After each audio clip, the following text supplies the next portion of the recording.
안녕하십니까? 이 세상에서 보이스피싱 사기가 없어지는 그날을 기다리며 단 한 명이라도 피해를 줄이는데 도움이 되길 바라면서 오늘도 유튜브를 만들고 있는 보이스피싱 백신입니다. 5편 오픈 화면에 판사님 관심 자신 있다. 돈으로 사는 가명 반성문. 보이스피싱 공화국. 대한민국은 피싱하기 좋은 저수지. 솜방망이 처벌로 남는 장사. 피해자가 듣기에 아주 거북한 화면이 많이 보이네요. 네, 그렇습니다. 질문하신 오픈하면은 피해자라면 보기만 해도 화가 나겠지만 모두가 사실로 보도된 것입니다. 보이스피싱 범죄 조직에서 악용한 전화번호 훼손수와 적발된 대포폰이 해마다 급증하고 있다면서요. 보이스피싱 조직에서 악용한 전화번호 훼손수는 2017년 2444건에서 2020년 7648건으로 3배 급증하였고 2021년은 7월 말에 이미 5842건에 이르고 있습니다. 또한 범인들이 사용한 대포폰 중에서 적발된 대포폰만 2021년 상반기에 28,162건에 이르고 있지요. 정말 방송된 내용대로 대한민국은 피싱하기 좋은 저수지, 보이스피싱 공화국의 오명을 벗을 수가 없는 것인지, 보이스피싱 조직을 잡을 의지가 부족한 것인지, 아니면 수사 능력이나 재판 능력이 없는 것인지, 보도 내용대로 체포되어도 손바닥 처벌로 남는 장사라서 범인들이 그만둘 생각을 안 하는 것인지, 독자들의 말씀대로 열불 아니 천불이 나고 있습니다. 2021년 7월부터 행정기관 수사기관 한국인터넷진흥원이 보이스피싱에 사용된 회선을 이용 정지할 수 있도록 KT, LGU+, SKT사 등 통신 3사 이용 약관이 개정되었습니다. 각 통신사에서는 대포폰 방지를 위해 본인 확인 절차, 개통 시 상담 내용 녹음, 안심 백업 시스템 등을 운영하는 등 고객 보호 조치에 만전을 기하여야 합니다. 또한 대한민국의 수사기관과 재판부는 보이스피싱 공화국 솜방망이 처벌로 남는 장사라는 치욕을 벗을 수 있도록 노력해 주실 것을 국민의 한사가 넘어서 강력하게 요청하는 바입니다. 보이스피싱 범인은 사기 문자를 보내면서 보이스피싱 사기에 주의하라고 한다면서요? 보이스피싱 범죄 조직이 보낸 문자를 보면 대리입금 가능, 누구나 대출 가능, 신용불량자도 대출 가능 등의 광고에 주의하라고 하면서 신용등급 상향비 또는 대출 진행비를 요구하면 100% 보이스피싱이 절대 속아서는 안 된다고 범인들이 거꾸로 보이스피싱 조직을 욕하면서 사기를 치고 합니다. 또한 범죄 조직이 보낸 문자에는 현재 회신량이 많아 다소 통화 연결이 지연될 수 있으니 상담을 원하시는 내선번호 02번을 눌러 상담하라고 뻔뻔하게 사기치고 있지요. 다른 휴대전화로 범인들이 사칭한 은행에 확인해 보니 은행에서는 한마디로 보이스피싱이라고 하면서 시중은행에서는 절대로 대출 상품 광고를 문자로 보내지 않는다고 하였습니다. 2020년 1월 20대 취업준비생을 자살하게 한 보이스피싱 사건의 범인이 징역 6년을 선고받았다면서요? 예, 그렇습니다. 해당 조직이 피해자들로부터 가로채는 금액이 100억 원대이고 콜센터 상담원 등으로 범죄에 적극적으로 가담하였습니다.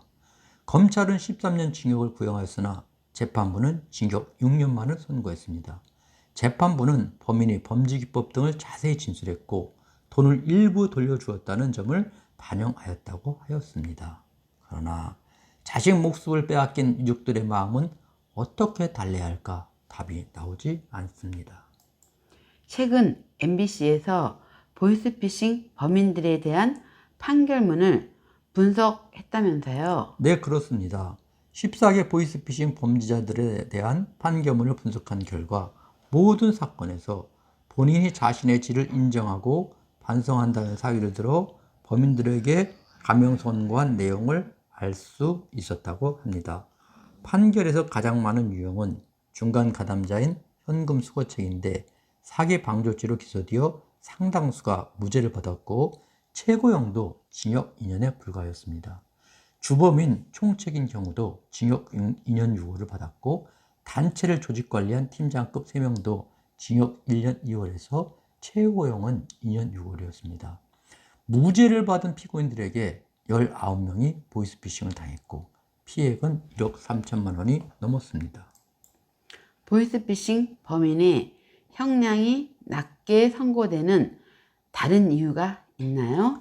MBC팀 조사에 의하면 형량이 낮은 것은 수십, 수백억 원대의 경제사범이나 사기에 비해서 피해 액수가 절대적으로 적었고 범인들이 재판 과정에서 반성하고 부양가족이 있다는 등의 사유가 양형에 반영되었기 때문이라고 합니다. MBC는 사기죄가 10년 이하의 징역 또는 2천만 원 이하의 벌금형이고 피싱 사기 가담자에게 주로 적용되는 사기 방조죄는 5년 이하의 징역을 선고할 수가 있어 5년 내지 10년의 징역 또는 2천만 원 이하의 벌금형이 선고되어야 한다고 방송하였습니다. 보이스피싱 피해자는 수백만 원의 피해금 때문에 인생이 파괴되고 가정이 파탄되고 심지어 스스로 극단적인 선택을 하는 경우가 있다는 것을 잊어서는 안 될 것입니다. 보이스피싱 솜방망이 처벌로 남는 장사라는데 왜 최근 법원의 처벌 사례를 알고 싶어요? 앞에서 말씀드린 바와 같이 2021년 들어 보이스피싱 범죄에 대하여 일부 재판부에서 예전 대비 상대적으로 형량이 낮아지고 있는 것을 볼 수 있습니다. 최근에 선고된 상대적으로 낮은 처벌 사례를 함께 보시겠습니다. 먼저 법인 계좌를 만들어 범죄 조직에 수차례 넘긴 범인에게 집행유예를 선고한 사례입니다. 범인은 2018년부터 2019년까지 2년에 걸쳐 법인을 만들고 법인 계좌 10개를 만들어 5회에 걸쳐 범죄 조직에 넘겼습니다. 더구나 계획적으로 퀵 서비스 배달자를 매개로 계좌를 넘기는 방식을 사용하였음에도 재판부는 전자금융거래법 위반죄로 징역 6월에 집행유예 1년만을 선고했습니다. 재판부는 범인이 자신의 잘못을 인정하고 반성하며 소년보호 처분 이에 다른 범죄 전력이 없다는 점을 정상 참작하였다고 하는 것이지요. 두 번째로 전국을 돌면서 1억 1,462만 원을 수금하여 범죄조직 계좌로 송금한 범인도 징역 2년을 선고하였습니다. 역시 재판부는 자신의 잘못을 인정하고 반성하였으며 부양가족이 있고 고혈압으로 건강 상태가 좋지 않은 점을 참작하였다고 합니다. 2008년 사기 및 횡령죄를 처벌받은 전력은 가중처벌 요인이 아니라 정상 참작 요인이라고 판단해서 언론에서조차 그 재판 결과가 이해가 가지 않는다고 하였습니다. 세 번째는 우리나라와 말레이시아에 사무실과 숙소를 마련하고 통신장비와 집기류를 구입하여 비치하고 대포 통장과 개인정보 데이터베이스까지 구축한 보이스피싱 조직의 총책이면서 주범인 범인조차 징역 2년 6월만 선고했습니다. 그 총책은 콜센터를 운영하고 각 팀의 관리 책임자, 피해자의 사기 전화 상담 유인책을 직접 뽑았으며 조직원의 출퇴근을 직접 관리하고 함께 숙식하고 단합대회도 하였다고 합니다. 범인은 8개월 동안 31회에 걸쳐 피해자들에게 2억 3천만 원을 뜯어내면서 조직원이 마음대로 한국으로 귀국조차 못하게 하였고 조직원이 검거되었을 경우를 대비해서 서로 본명을 사용하지 못하게 하면서 가명만을 사용할 것을 지시하지 하였다는 것이죠. 재판부는 범인이 잘못을 인정하고 반성하고 있으며 피해자 80%와 합의하였다는 점을 정상 참작하였다고 하였습니다. 그러나 범인은 보이스피싱 조직이 해체된 후 도박 개장 범죄를 또 저질러서 국민체육진흥법 위반죄 등으로 징역 1년을 다시 선고받았다고 하는 것이죠. 2021년 9월 30일 SBS 뉴스에 돈으로 사는 가명 반성문이라는 반성문 대필 업체에 대한 방송이 나왔는데 사실인가요?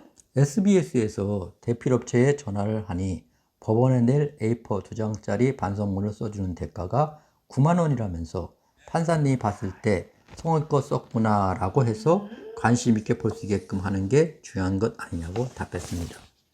이런 식으로 돈을 받고 법원에 반성문을 써주는 곳이 수십 곳이고 온라인을 중심으로 성업 중인데 돈 주고 반성문을 사면 형량을 줄일 수 있다고 하면서 파고든다고 합니다. 대법원 양형위원회는 진지한 반성을 중요한 감정 요소 중 하나로 두고 있지만 반성이 없는 반성문이 형량에 미칠 여지만큼은 차단해야 한다고 방송에서 말씀하였습니다. 또한 포털 사이트에서 보이스피싱을 검색하면 가담자의 처벌을 낮춰주겠다는 변호사 광고가 많이 있습니다. 그러나 장땡땡 변호사는 보이스피싱 피해자들이 대부분이 사회적 약자인 경우가 많고 수천만 원도 아주 큰 돈일 수 있으며 보이스피싱이 근절되도록 법원에서 양형 기준을 높이는 대책이 필요하다고 하였습니다.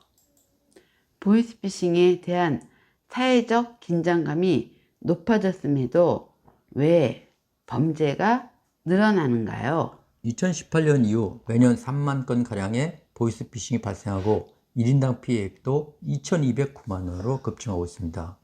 결국 체포되어 징역형을 받더라도 남는 장사라는 배짱으로 보이스피싱 범죄 조직은 국민들의 휴대전화를 노리고 있습니다.